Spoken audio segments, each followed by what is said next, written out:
मैं आज दिल्ली राष्ट्रीय राजधानी राज्य क्षेत्र शासन संशोधन विधेयक 2023 के समर्थन में बोलने के लिए खड़ा हुआ। माननीय सभापति जी, केंद्र सरकार को संविधान के तहत जो अधिकार है उसी के तहत ये बिल आज पार्लियामेंट में लाया गया और ये बिल भारत की स्वतंत्रता के बाद भारत की संविधान के लिए बनाने के लिए जो समिति बनाई गई उसके चेयरपर्सन डॉक्टर बाबा साहब भीमराव अंबेडकर जी, उनकी भावनाओं के अनुसार ये बिल लाया गया है। ये बिल जिस पर चर्चा हुई, सब लोगों ने अपनी राय रखी, संघीय ढांचे की भी बात, लेकिन यह बिल इस तरीके का संघीय ढांचे में राष्ट्रीय राजधानी क्षेत्र की अगर बात करें तो पूरी दुनिया के कई देशों में इस तरीके की व्यवस्था है। चाहे आप ऑस्ट्रेलिया, मैक्सिको, अमेरिका, बहुत से देशों में यह व्यवस्था है और अमेरिका में तो यह भी व्यवस्था है वाशिंगटन डीसी में कि वहां कांग्रेस में कोई प्रतिनिधि चुन के भी नहीं जा सकता। और यहां तो हमारे आम आदमी पार्टी के जो सदस्य हैं वो यहां चुनकर आए हैं दिल्ली से। देश की लोकसभा में 7 सदस्य लोकसभा के लिए चुनकर दिल्ली से आते हैं। इस तरीके की व्यवस्था पूरे देश में है, लेकिन ये व्यवस्था जरूरी क्यों है? क्योंकि राष्ट्रीय राजधानी क्षेत्र का एक अपना महत्व होता है। राष्ट्रीय राजधानी क्षेत्र के विकास के लिए, उसके इंफ्रास्ट्रक्चर के लिए, उसके विकास के लिए पूरे देश के लोग, पूरी दुनिया के लोग राष्ट्रीय राजधानी में रहते हैं। उसी को ध्यान में रखते हुए इस बिल को यहां लाया गया है। और इस बिल से फायदा क्या होगा? इस बिल से दिल्ली में उच्च स्तर पर जो शासन प्रणाली है वो बनाई रखी जा सकेगी।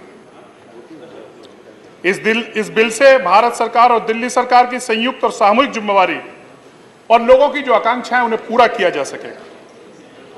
इस बिल के माध्यम से राजधानी क्षेत्र में पारदर्शी और प्रशासनिक निर्णय सुनिश्चित करने का काम यह बिल करेगा। माननीय सभापति जी, इस बिल को लेकर हमारे विद्वान वक्ताओं ने, हमारे जेठमलानी साहब ने, सिंघवी जी ने, गोगोई जी ने अपनी बात रखी। मैं लीगलिटीज उनके बारे में नहीं जाना चाहता, लेकिन एक बात जरूर मैं थोड़ा समय लूंगा, थोड़ा पीछे जाना चाहूंगा। समय हमारे पास है और समय भी हमारा है, आने वाला समय भी हमारा है। आपका खत्म हो गया, ये समय भी हमारा, आने वाला समय भी हमारा है, इसकी चिंता आप मत कीजिए। माननीय सभापति जी, मैं कई बार चर्चा करता हूं, मुझे भी एक बार इस देश की लोकसभा का सदस्य रहने का मौका मिला। वो दौर 2000, वो पार्टी वो थी जब भ्रष्टाचार का आरोप लगता था, यूपीए की सरकार थी, हम भी उस पर आरोप लगाते थे। थोड़ा करेक्शन, अभी मैं अभी आपके पास भी आ रहा हूं, रुकिए आप थोड़ा इंतजार तो करिए आप। अभी इंतजार करिए, अभी आएंगे। माननीय सभापति जी, मेक योर पॉइंट। 2009 और 2014 के बीच इस देश में कांग्रेस के नेतृत्व में एक ऐसी सरकार थी कि मैं कहूं तो इस देश के इतिहास में सबसे ज्यादा अगर भ्रष्टाचार के किसी पर आरोप लगे वो 2009 से 14 के बीच में कांग्रेस के नेतृत्व में यूपीए की जो सरकार थी उस पर आरोप लगे। Make your point. लगातार भ्रष्टाचार के आरोप लगे और पूरे समय 5 वर्ष तक लगातार घोटालों की चर्चा होती रही और उसके बाद इस देश में भ्रष्टाचार को लेकर एक आंदोलन हुआ और वो जब आंदोलन हुआ, जंतर मंतर पर वो आंदोलन हुआ। अन्ना हजारे जी, मैं उसी पे आ रहा हूं, भूमिका अभी रुकी आप। अन्ना हजारे जी के नेतृत्व में वो आंदोलन हुआ और कुछ आंदोलनजीवी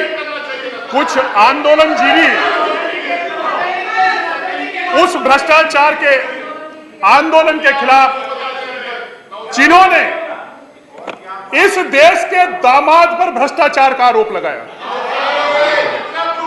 इस देश के दामाद पर भ्रष्टाचार का आरोप लगाया, और वो दामाद कौन है आप अच्छी तरीके से जानते हो। और वो आरोप हमने नहीं लगाया, वो आरोप जो आज आम आदमी पार्टी और जो उसके नेता है उन्होंने लगाया था, और आज आरोप लगा के गलभाई करके साथ साथ बैठे हैं आप। ये आरोप हमने नहीं लगाया था। आज यहां पर हमारे दोस्त तिरछी सिवा यहां नहीं है, हमारे मित्र तिरछी सिवा यहां नहीं है। तिरछी सिवा जी, आप ध्यान रखिए, तिरछी सिवा जी, 2G का आरोप, ऑनरेबल मेंबर, 2G का honourable member, honourable member, 2G का तत्कालीन ऑनरेबल मेंबर, कौन था, ऑनरेबल मेंबर, किसने लगाया उस पर आरोप, ऑनरेबल मेंबर, तत्कालीन ऑनरेबल मेंबर, जो आज you don't have to address them. Honourable member, बिल्कुल confined to decorum, address to the chair, please address to the chair. I don't, मुझे नहीं लगता माननीय सदस्यगण, उस समय माननीय सदस्यगण, हो सकता है, एक सेकंड, हो सकता है जी कि मेरा चेहरा बहुत आकर्षक न हो, नहीं है सर, पर नियम की आवश्यकता है कि मेरे को देखकर आप बात कहिए। सर अगर आपका चेहरा नहीं देखूंगा तो मैंने कहा है, I am a very good authentic reflector, ये बात पूरी पहुंचेगी। इधर देखिए, माननीय सभापति जी, बोलिए। माननीय सभापति जी, उस समय कांग्रेस के नेतृत्व वाली जो सरकार थी, उसमें जो मंत्री थे वो डीएमके के थे, और उन पे आरोप किसी और ने नहीं लगाया था। उनके खिलाफ अगर पीआईएल किसी ने डाली थी, इधर तो पीआईएल डाली थी। आम आदमी पार्टी के जो नेता हैं उन्होंने पीआईएल डाली थी। आज साथ बैठे हैं। गोल घोटाले में किसने पीआईएल डाली थी? कांग्रेस की सरकार थी, लेकिन पीआईएल किसने डाली? वो और किसी ने नहीं डाली थी। तो आम आदमी पार्टी के जो नेता हैं उन्होंने पीआईएल डाली थी। ये है आपका चेहरा। और आज सभापति जी, और आज हमारे मित्र ऑनरेबल मेंबर, मैं लालू जी का बहुत सम्मान करता हूं। Make your point sir. अच्छा होता हमारे मित्र झा साहब जब बोले तो 2011-12 की बात, 13 एक बिल आया था लोकपाल का, मुझे ध्यान है 13 में आया था। जो 2013 में जो बिल आया था उसमें अगर आप आम आदमी पार्टी की सच्चाई, जो वर्तमान नेता हैं और आज जो आंदोलन जीवी हैं, अगर उनके बारे में उनके विचार सुन लिया होते तो आज आप इनके साथ नहीं बैठे होते।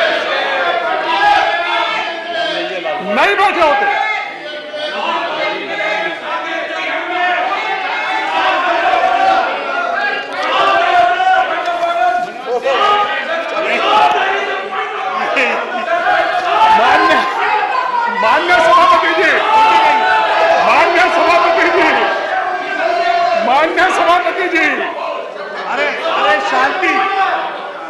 माननीय सभापति जी, माननीय सभापति जी, honourable member address to the chair. माननीय सभापति जी, 2000 जब ये आंदोलन चल रहा था भ्रष्टाचार के खिलाफ, उस भ्रष्टाचार के खिलाफ आम आदमी पार्टी के जो आज नेता हैं, उन्होंने एक लिस्ट बनाई थी। उस भ्रष्टाचारियों की लिस्ट में उस समय की यूपीए की जो सरकार है, उसके 8 मंत्रियों के नाम थे। और ये आरोप हमने नहीं लगाया था, ये आरोप किसी और ने नहीं लगाया था, ये आरोप लगाया था उस समय के आंदोलन जीवी जिन्हें कहते हैं, उन लोगों ने उससे तत्काल यूपीए की जो सरकार है उसके मंत्रियों पे लगाया। Take your seat, all of you take your seat, all please take your seat, please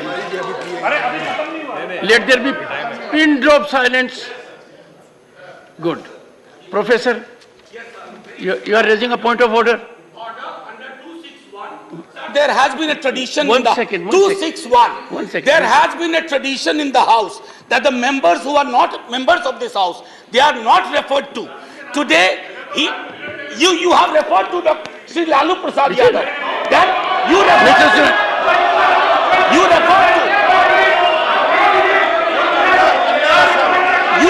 to Anna Hazare. You referred to sir, let me finish. One second, please.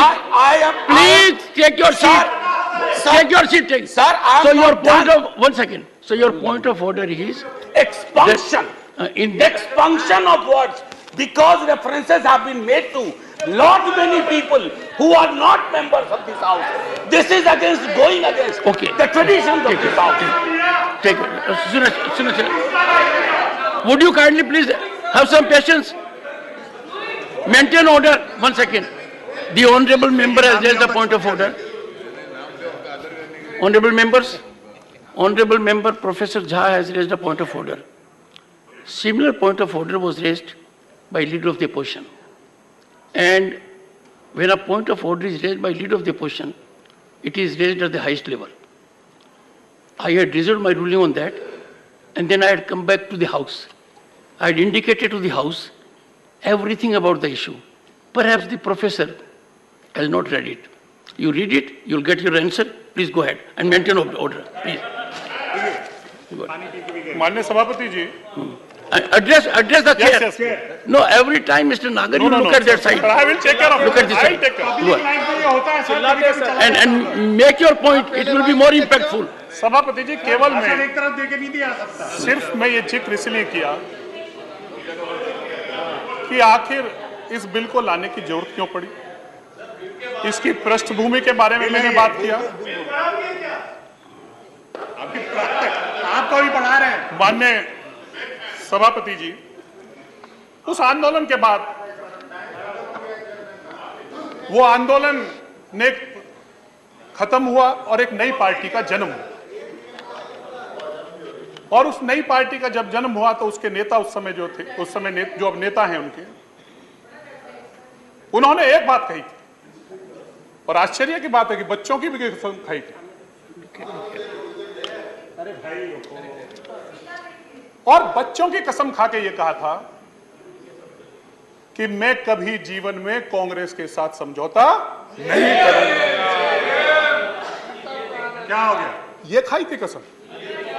और इसके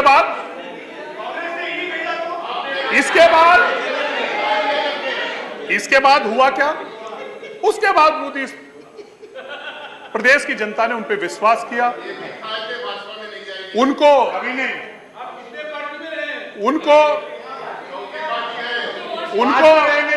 आपको तकलीफ क्या हो रही है? कांग्रेस में कभी नहीं आऊंगा, किसी में जाएंगे, कांग्रेस में नहीं आएंगे। क्या खड़े होकर बोल,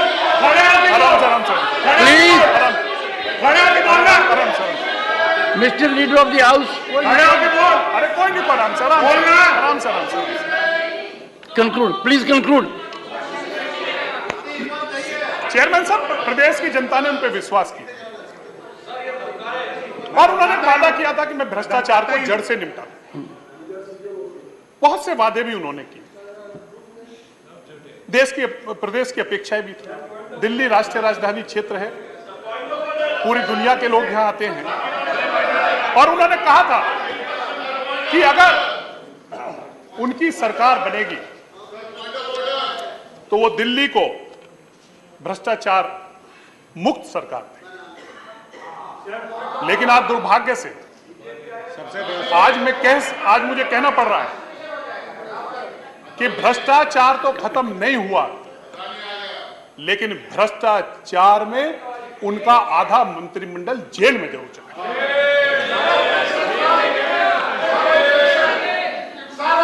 और वादा, और आखिर इसकी जरूरत क्यों है? यह राष्ट्रीय राजधानी क्षेत्र रहना क्यों चाहिए? सभापति जी, जब आम आदमी पार्टी की सरकार बनी थी तो उन्होंने कहा था कि हम महिलाओं की सुरक्षा करेंगे, और महिलाओं की सुरक्षा करने के लिए इस पूरे दिल्ली के क्षेत्र में सीसीटीवी लगाने का काम करेंगे।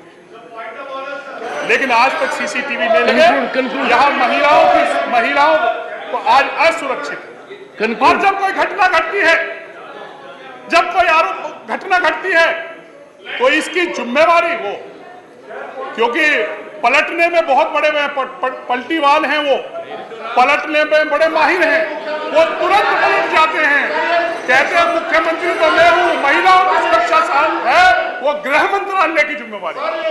Conclude now, conclude. और इसके बाद लोकपाल में अभी तक कुछ नहीं हुआ। इसके बाद उन्होंने लास्ट 1 मिनट वादा किया कि 30,000 बेड हम यहां बढ़ाएंगे। हमारा खत्म हो जाएगा तब आए। सर, जब कोविड आया, ये क्यों जरूरी है ये केंद्र शासित प्रदेश, जब कोविड आया, जब ऑक्सीजन की कमी इसमें पड़ी, तो इस प्रदेश के मुख्यमंत्री माने गए, इस देश के गृह मंत्री ने जाकर इस हॉस्पिटल जाकर व्यवस्थाएं देखी और ऑक्सीजन की व्यवस्था इस प्रदेश की जान बचाने का काम अगर किसी ने जिम्मेवारी उठाई तो दिल्ली प्रदेश के मुख्यमंत्री नहीं, इस देश के गृह मंत्री ने खुद जाकर उठाने का काम किया। थैंक यू अभी इसके बाद अभी एक बात कहकर सर मैं अपनी बात समाप्त करना चाहूंगा। हमारे चले गए हमारे राघव जी, वो कह रहे थे कि गृह मंत्री जी ने प्लीज कंक्लूड नाउ। पार्टी का है, सुपारी party. Please conclude now sir, एक लास्ट में हाफ अ मिनट। सुपारी पार्टी का है, मैं बताना चाहता हूं सुपारी party. Half a minute, 1 minute बस, आधा। अच्छा ठीक है।